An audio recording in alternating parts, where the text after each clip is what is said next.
Hi there, this is Jen, and thanks so much for stopping by today. Today I have a kind of Christmas in July card using some of the new release from Visible Image. And so I'm going to go ahead and use the stamp set that is called Let It Snow. And so it's this beautiful snowflake stamp set. So it's got a few snowflakes and some sentiments, and then kind of a stamp that has a little bit of snow. And then I'm going to use the Bubbles and Fizz stencil, and then the Distressed Christmas stamp set, which has two stamps just kind of for backgrounds. And I'm going to go ahead and use some Elements ink from Lavinia. These are really juicy inks, similar to the Catherine Pooler inks. And the colors I'm using are Merlot, Mulberry, Blue Lagoon, and Mermaid. And I'm taking a piece of Bristol smooth cardstock, and it's cut about 5.5 by 5.5. And I'm just taking the inks and kind of dragging them from the center to the corners of the cardstock. I don't know, just for the heck of it, I guess. I'd go ahead and try it. I knew I wanted several different colors on the background, and so I thought I'd go ahead and experiment a little bit, and so that's basically what I'm doing. These are super juicy inks, but really you can use any water reactive inks, your oxides, your distress inks, Catherine Pooler, whatever reacts to water, which is basically going to be pretty much any dye ink. And then once I have those kind of smeared on my cardstock, I'm going to take a water bottle, and I'm just going to spritz the panel and get that ink to kind of move out a little bit so you can't see the ink pad impression so much. And then I will go ahead and dry that up with my heat tool. And then I'm going to go back in again, and I'm going to fill in those spaces that I didn't get. So this time I'm going to go kind of in the middle of each area of the square panel, and so I'm going to take those same colors of inks and go around the other corners. So when it's all said and done and the card is finished, you can't see the ink pad impression because I'm adding the snowflakes and some other things to the background. And so, but this is a really easy way to add ink. You can definitely do ink blending if you would like, but this was just a quick and easy, and so I thought I'd give it a go. And I'm going to go ahead and do the same thing and kind of splatter the panel with some water, and then again I will use my heat tool, and then I'm going to spritz it to get the watermark. So I spritz the panel and let it sit for probably about 10 seconds. I'm going to take my paper towel and lift off that color where the water was, so it's going to give me even more of a kind of a snowflake pattern on there, I guess. And so I'm going to go ahead and stamp my snowflakes. So I added all the snowflakes. I'm going to apply my anti-static bag because I will be using embossing powder. And I started out using the embossing powder called Frosted Crystal from Arranger. And I am inking my stamps up with some VersaFine clear ink. This is a brand new ink pad.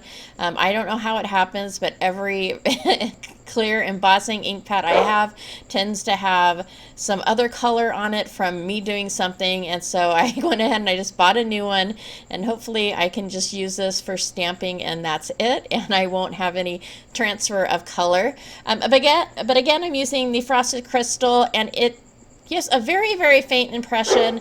I'm sorry. A very faint impression of the snowflakes, and on the smaller snowflakes you can't even see them. So I went ahead and I placed my paper back. I kind of marked off where I had my paper so that I could re-stamp this and not have it be too much of a shadow. And so I did go ahead and apply the anti-static bag again. And I'm going to try a different embossing powder this time. So I inked up my stamps again, and I'm going to use the embossing powder. It's from Ranger as well, and it's called Mint Chip. And it's got a bunch of different little things in it, and so I always like to shake that around. Oh my goodness, I'm sorry. So what I was saying was I like to mix up these kind of embossing powders to make sure all the different little particles are really mixed up. I'm going to go ahead and apply that over my panel, and then I'm going to start heating this from the back of the panel. just because there are fine little particles. If you heat it from the front, it's going to blow all that goodness away.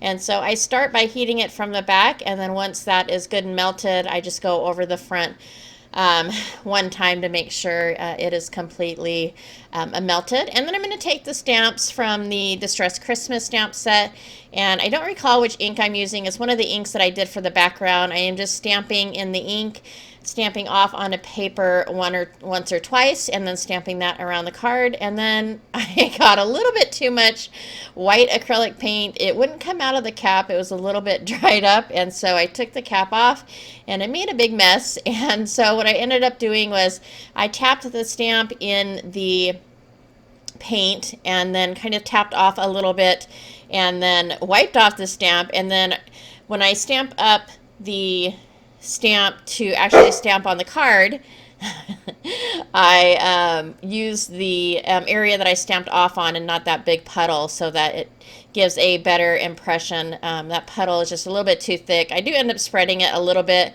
and when I was done, I set this aside. I can't remember if acrylic paint is good at reacting after it's dried, if it's re-wetted, but we will see, because I kept that, and I'll use it definitely for some other splatter. Once I have stamped that kind of little snowball stamp around, my moonstone from Nubo, I couldn't get the top off, so it's the alternative was to use a little bit of stickles, and so I did take that STENCIL Bubbles and Fizz, and I added a little bit of that stickles around the panel, and then I'm going to add a little bit more splatter using the Starry Nights, and I am using the white metallic color, so I'm just activating that with water and then dipping that in with my brush.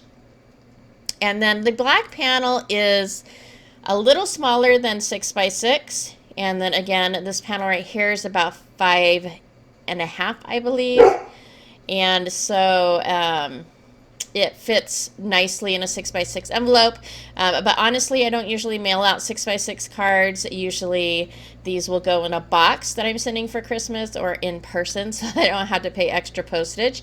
But I added a little bit of foam to the back of the panel, and I went ahead and just alternated the strips, pulling them back each on different sides, just so I can get this down as evenly as possible. And then I'll go ahead and pull out those strips, and a super easy way to go ahead and adhere something and get it fairly straight. And then the sentiment I'm using is from the stamp set, it's Let It Snow, and I have white heat embossed that on a black cardstock and then matted that on a white piece of cardstock.